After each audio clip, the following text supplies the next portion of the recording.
Hello, folks. Finally feels like a spring day out there, doesn't it? Give me spring fever for sure. Still kind of chilly in the mornings, though, so you never know what to wear when you come out the house. The Daniel Campus people, y'all have some handouts up there on the next to one of those TV screens, and I'll hand out everything here.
Alrighty, folks, so we're going to handle chapter 15 today, look at some information about groups and teams. If you've read through your chapter, you're aware that groups are certainly something that businesses use quite frequently for a lot of different purposes. There is a little difference between a group and a team, so we'll talk about that as well. Oh dear, we've lost Emporia again. Let me try Emporia. Thank you.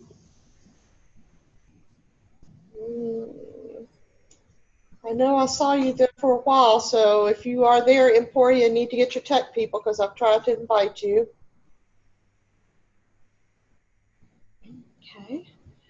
So as we look at the chapter, we're going to talk about groups first and then teams, and we'll look at the differences along the way. But groups, primarily, we're going to deal with formal groups and informal groups. You're going to have both of them in the business world, so we'll talk about those, and then we'll get into some teams. And I'm sure you all are quite aware of whenever a team is put together, you get some benefits from that team, but you also run into some problems. We tend to think of sports a lot when we think of teams, and clearly a lot of sports are organized around that team framework, but there's some good things about those as well as some things that can go wrong. But before we get too far, let's go ahead and take a look at one of the videos. I have two of them today, and we'll look at the first one, which is kind of cute, about good and bad teamwork. Okay, so let me see if he runs okay for us today.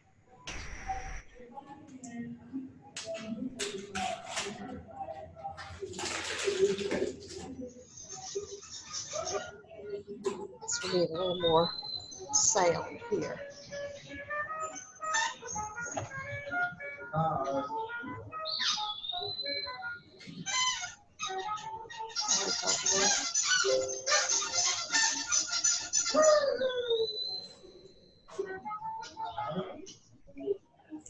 Since they're just chirping, maybe we don't need a whole lot of sound.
That was the bad teamwork, okay? So now let's look at the good teamwork.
Okay, so just some cute little examples there of how your teamwork can actually be done to move forward your organization or to keep you alive if you're one of those critters there. But in the first example, there was some bad teamwork going on. I don't think they really thought through what they were doing there in the beginning and ended up having to be ashamed of themselves a little bit towards the end there. Oh, my little thing must still be running because it's still, I hear the sound there, so.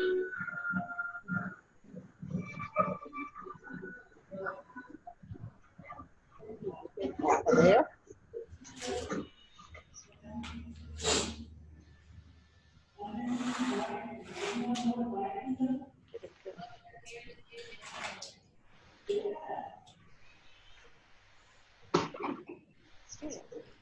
All right, there we go.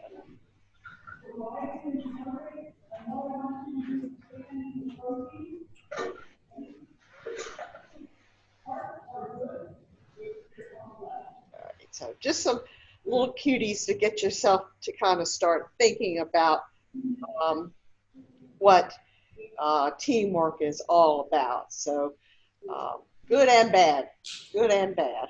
All right, so let's see if I can get things back here and share to our PowerPoint.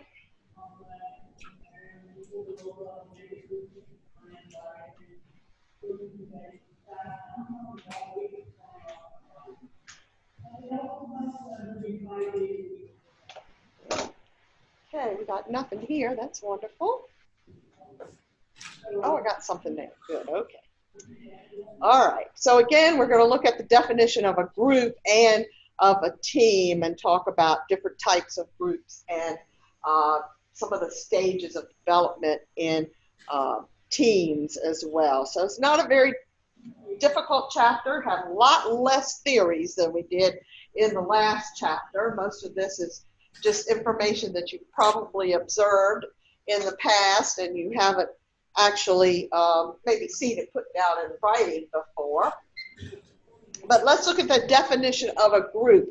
A group is just any number of people who interact with one another. They are psychologically aware of one another's and they perceive themselves to be a group. Okay?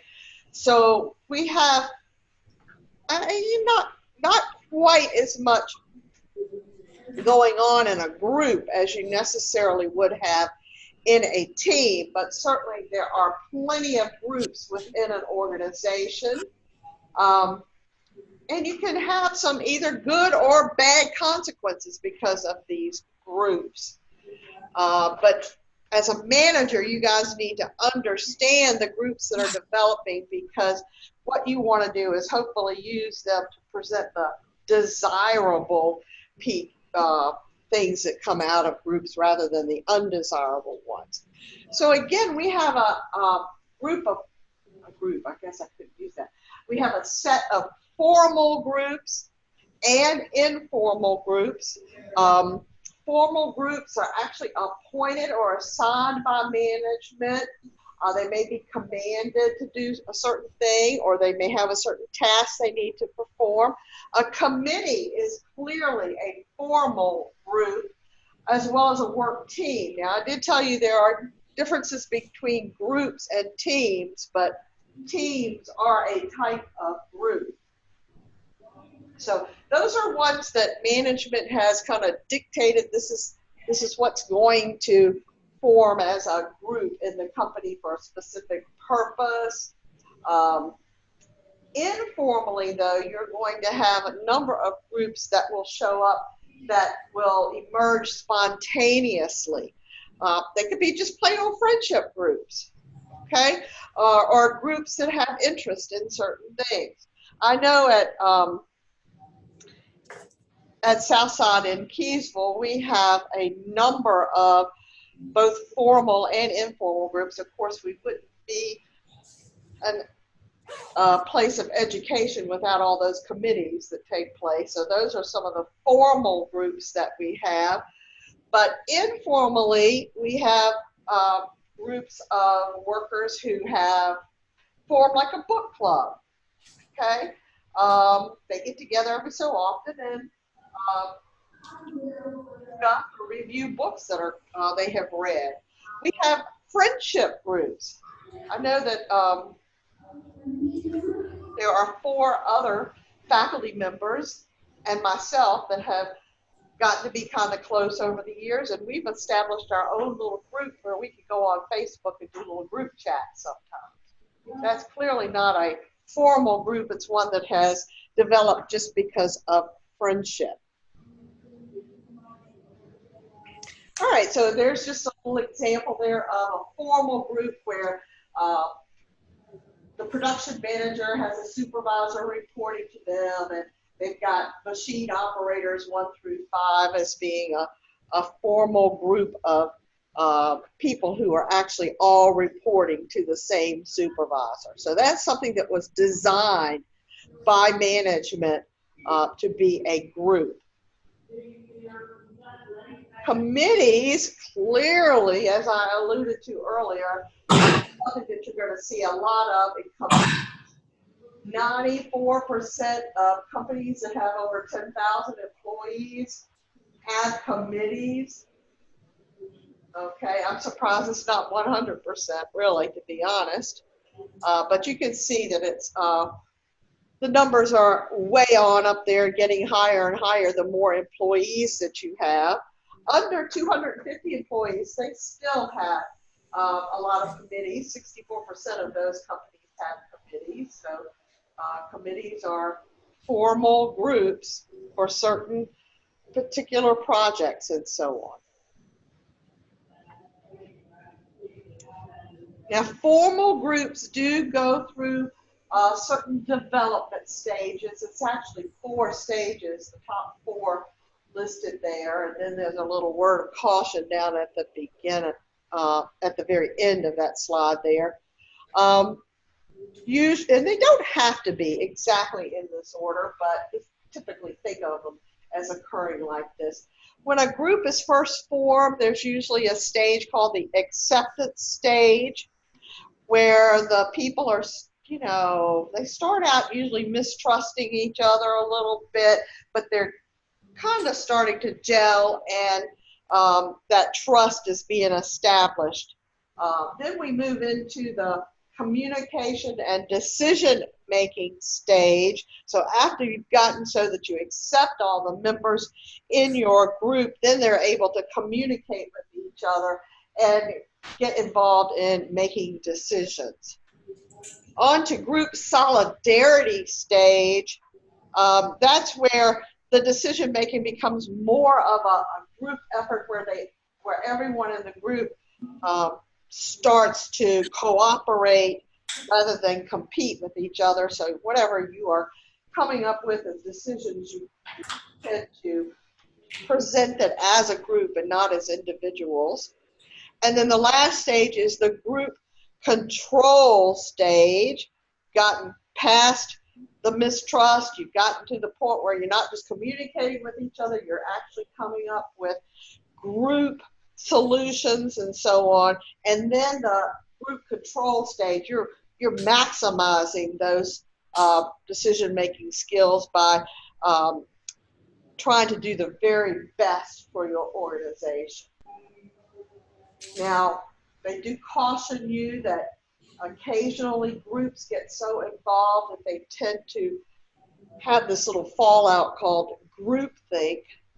Groupthink is just when everybody in the group agrees just because it was a person in the group who says so. Okay, and again, I often think of the show, what's it called? The one where they flip over, where you guess the answers and they flip them over. Family Feud, yes. All right, so Family Feud's made up of two groups, two different families, okay? And clearly a family is a group, okay? When one person in the group answers a question, typically you'll see the whole group applaud it, even if it's a stupid answer.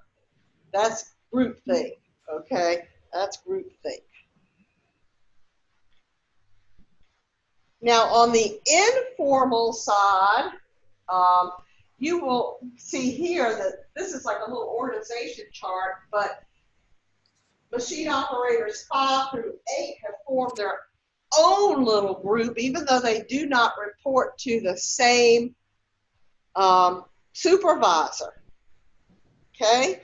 So they are not a formal thing set up by management, but they have informally got together and created their own groups. Over here we've got another one, 1 through 4, they've set up their own, and 9 and 10 have set up their own little informal groups as well.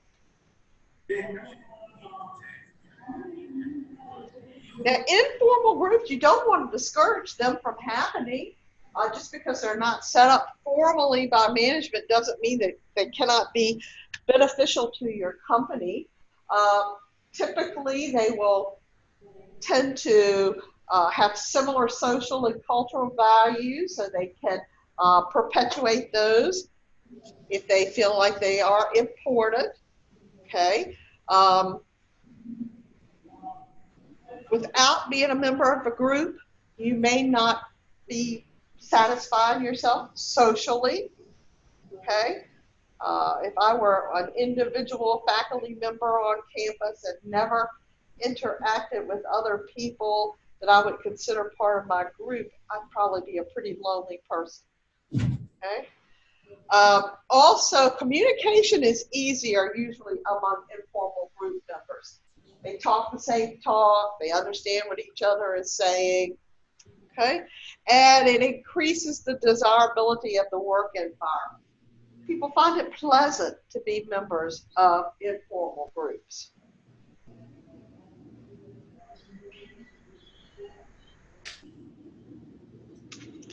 All right, so how do you actually determine as a manager whether there are groups out there in your company that you need to be aware of. One way to do it is to use these sociograms, which are analytical tools that will identify who group members are and how they are linked together.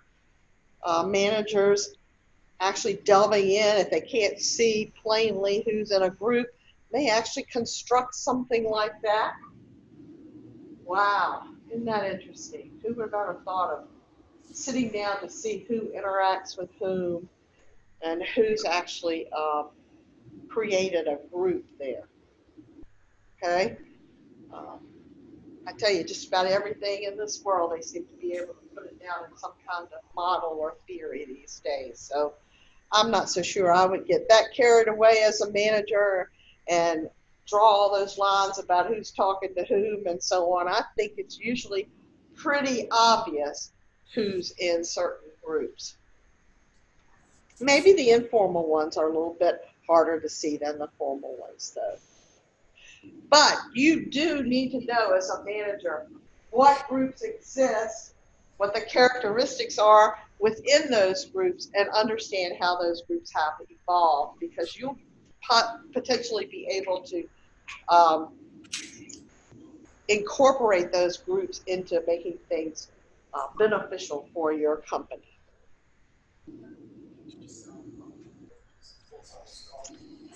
Not many theories and stuff, but here's one, the Holman's evolution of informal groups model. There we see that showing you how informal groups develop, starting out with sentiments, interactions, and activities.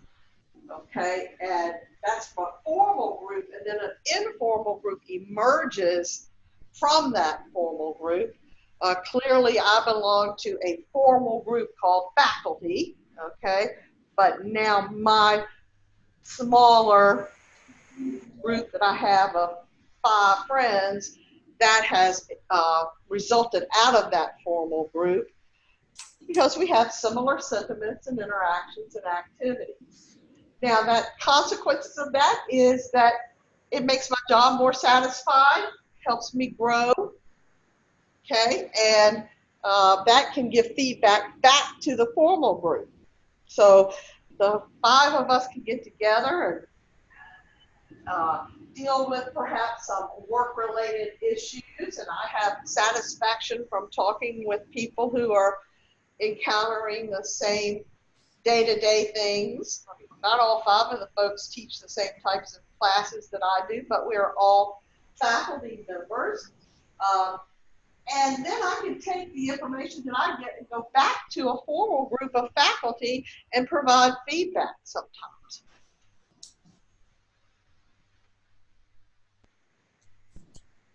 All right.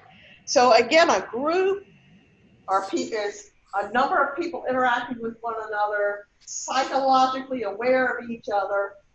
They think of themselves as a group, whereas a team is a group whose members influence one another toward accomplishing the goals of the company. There's more of a purpose behind a team than there is a group. Now, not all groups are teams, but all teams are groups, okay? So,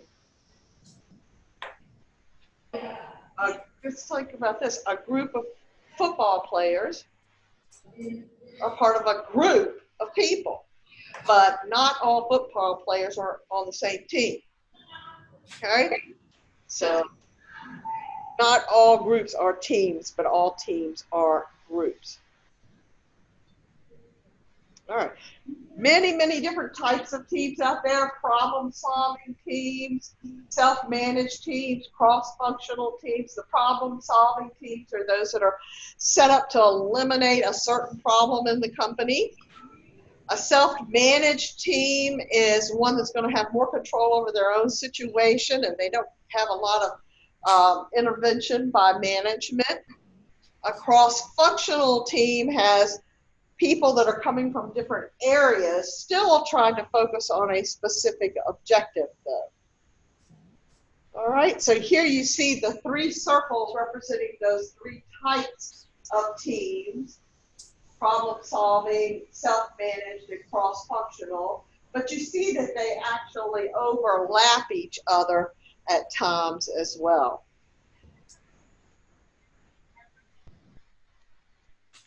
And we talked about the stages involved in informal groups as they develop. Now teams, or even formal groups they were, teams have some stages of development as well. They're starting on page 355 in your textbook, but somebody got really into the kind of, it's not really rhyming, but forming, storming, norming, performing, and adjourning. Okay. The forming stage of a team is when they all become acquainted with each other. Then the storming takes place. They're going to butt heads a little bit, trying to see who's going to take what role within the team. Norming is when the team members end up setting some rules and determining what their roles are and what's acceptable and not. After all that's done, they finally get to focus on performance in the performing stage. And teams, actually, when they finish their jobs, they disband.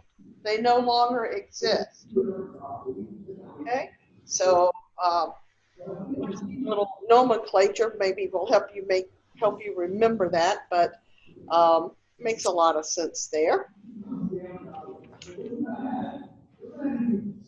Now, what helps a team become effective? Okay, that's just what you're reaching for, is to see effective team performance. Think about our little video in the beginning.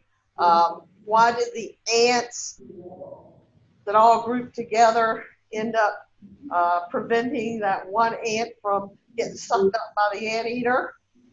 But in the beginning, we saw the birds had a little problem. They ended up hurting themselves rather than helping the team. So what makes a team effective? Okay, people-related factors, organization-related factors, and task-related factors. I dare say that the birds that were on the electrical wire probably failed in this task-related factor. They did not have clear objectives. Like they were just kind of doing what came to their minds, and because one did it, they all did it. They didn't have any direction and leadership.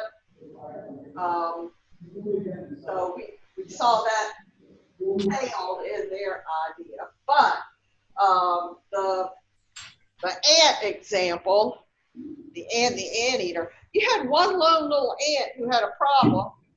Okay, somebody whistled and called the others, if you remember. So there was a leader that was providing direction and leadership there. And then they all got together. These other factors started to play because there was a mutual trust and team spirit. There was some good communication. They had goals and priorities. They were just trying to save the life of a fellow ant. Okay. Likewise with the penguins on the iceberg, they figured out how to save all of them, not just one. Or the little crab, the one little crab that wasn't able to protect himself, they all gathered around and were able to figure out a way to protect that one little crab there. So when you do have effective team performance, you get innovative ideas. Okay, so let's all gather around that one little ant and turn ourselves into a big ball. That was probably pretty innovative. You can adapt to change. Everyone on that team was committed to saving that little ant, and of course, upper management's going to decide that's a really good thing. Okay, so we get positive things taking place there. Now, for that to work, though, there's got to be trust. Okay, all those ants, they had to trust each other. Okay, if they didn't, they might have all one by one gotten sucked up by that ant eater. So trust involves believing that everybody in the group is reliable, they all have ability, and they're all honest, have high integrity. But you as a manager, you need to build trust by communicating, showing respect, being fair, being predictable, and demonstrating confidence. So not only do you need to talk with other people in your teams, you need to respect them, be fair to them, and demonstrate that you are competent in the job. Okay? We have a big chore ahead of us as a college, and that's electing or selecting a new president for the college. Okay?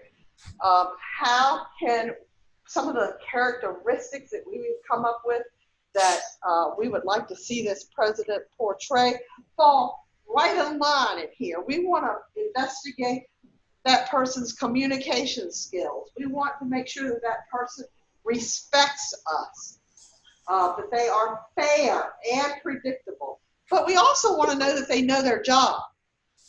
Okay, so we're getting together questions. We're down to 3 candidates, and those 3 candidates are coming in to meet with faculty, and we are getting together some questions to see if we can determine which of those 3 would be able to fulfill these types of effectiveness type things. So, alrighty, so let me stop that share. That.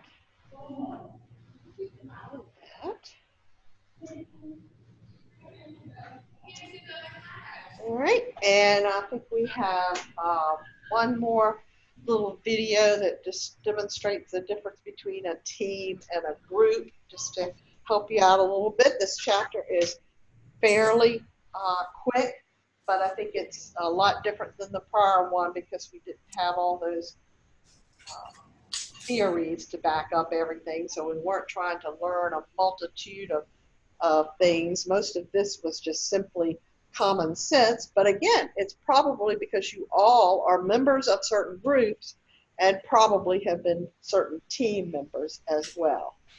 So let's see if I can get the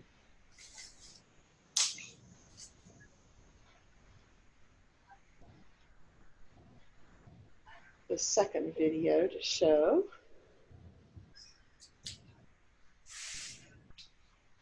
You and your team need to get this done. With Monday.com, it's easy, fun, and simple. Just add the, what is the key difference between a group of people and a team of people working together?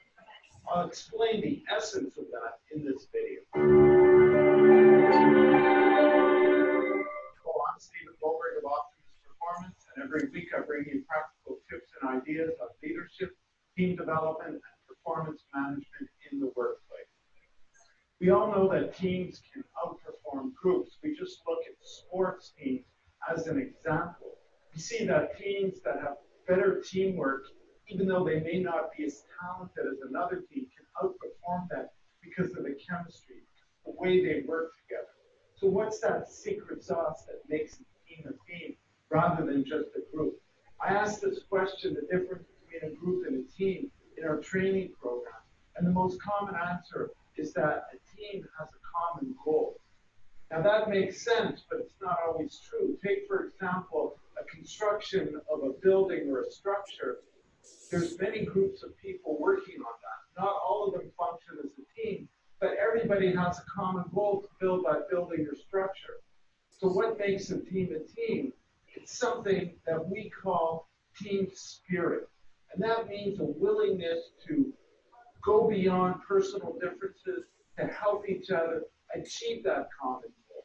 But to do that, to put your personal goal, your personal motivation aside for the better of the team, means that you have something called team spirit, which is understanding and knowing yourself and knowing each other.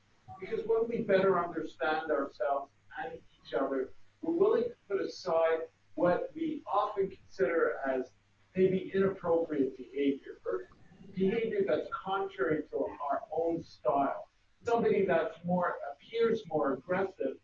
we think they're just maybe being nasty or just trying to control things, but maybe it's their inborn style. So when we start learning about people and understanding what's driving that behavior, we realize that maybe it's a strength in certain situations, but it can come across as a weakness in others. And knowing ourselves too, we get a better understanding of how others may perceive us. So that really helps us to develop better human relations, because that's really key. Teams that function autonomously or high performance teams work together to solve problems on their own. They don't wait for management to step in and tell them what to do. They take proactive action to come up with solutions.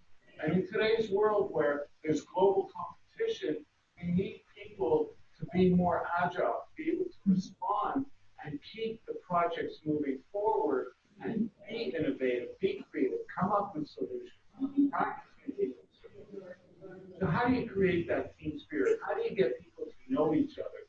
And that's through training and development. Now, companies invest a lot of money in skill development, and that's really important, especially with the age of technology that we're in. Jobs evolve, skills evolve, but you also need to give people that training on human relations if you want that team spirit to happen, if you want them to be able to work together autonomously. So I'll talk more about this in future videos, so subscribe if you're not already. Check out some of the articles on the website that accompany these videos, and let me know what you think about these. Okay, so nice little few little illustrations there helping you out with understanding the difference between a group and a team. Just because you're a team doesn't mean you're going to be successful, that's for sure.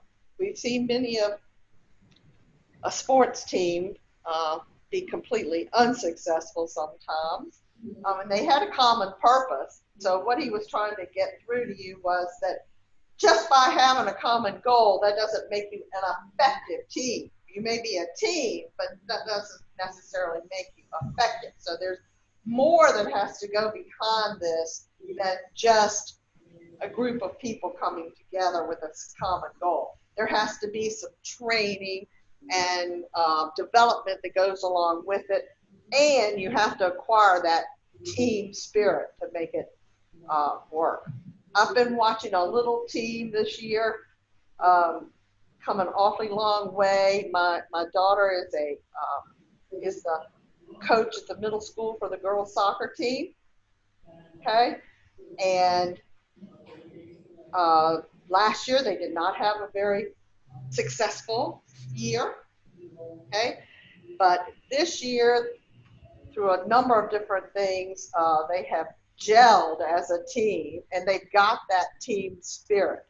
And there are things that drive that spirit.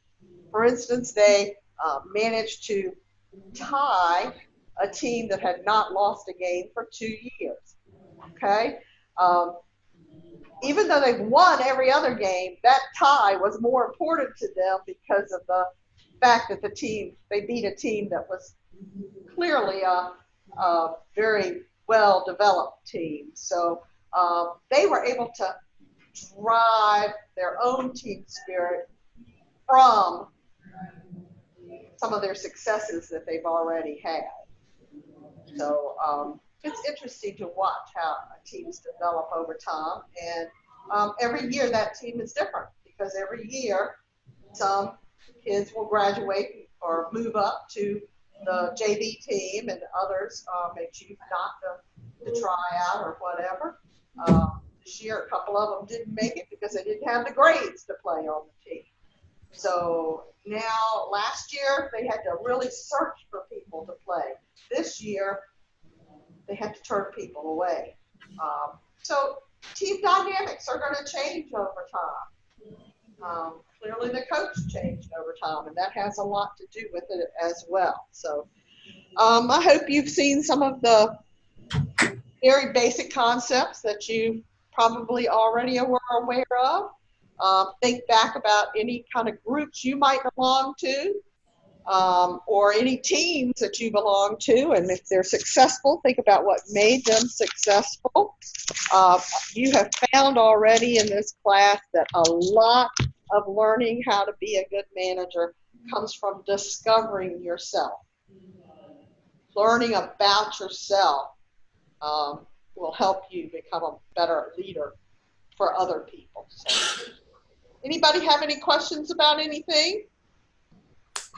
Quick class, because just wasn't that much in-depth material like theories and so on today. So want you to go out and enjoy this wonderful weather, because everybody needs a little sunshine in their lives, I think. You know, studies show that sunshine has a tremendous positive effect on you. So it's supposed to be in the 70s this weekend. Don't spend it all cutting grass. Go out and have some fun. Yes, sir. I have a question about the team thing. Is it is it better to like join a team or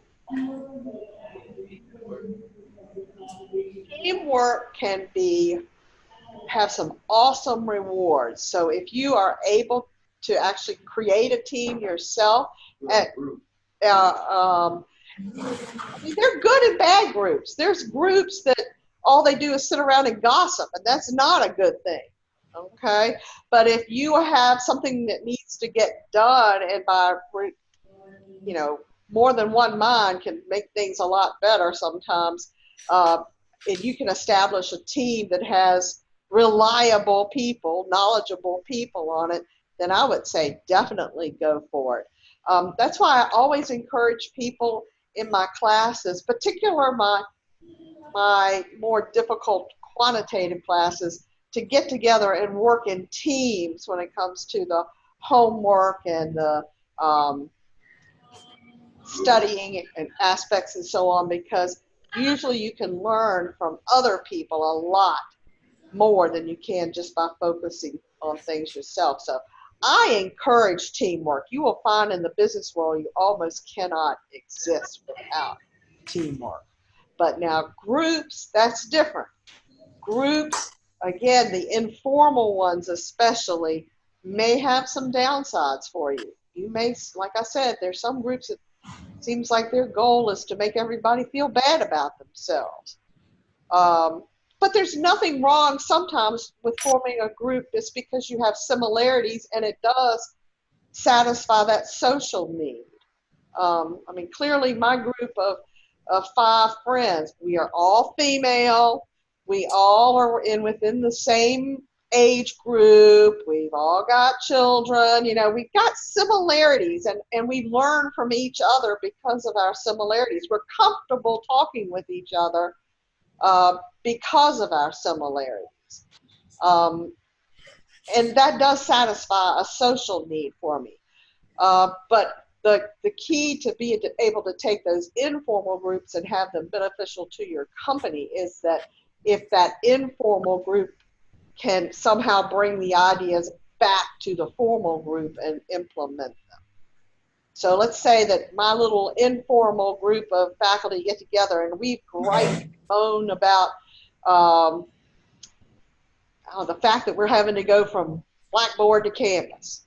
Okay, that's a really hot topic. And when I'm in a meeting with the higher-ups that say, you're going to do this, I might not say a whole lot, but I can get on my little chat group with my 5 friends and go, God bless it that, so-and-so is making us go to Canvas and we don't have hardly enough time to do our normal jobs and so on.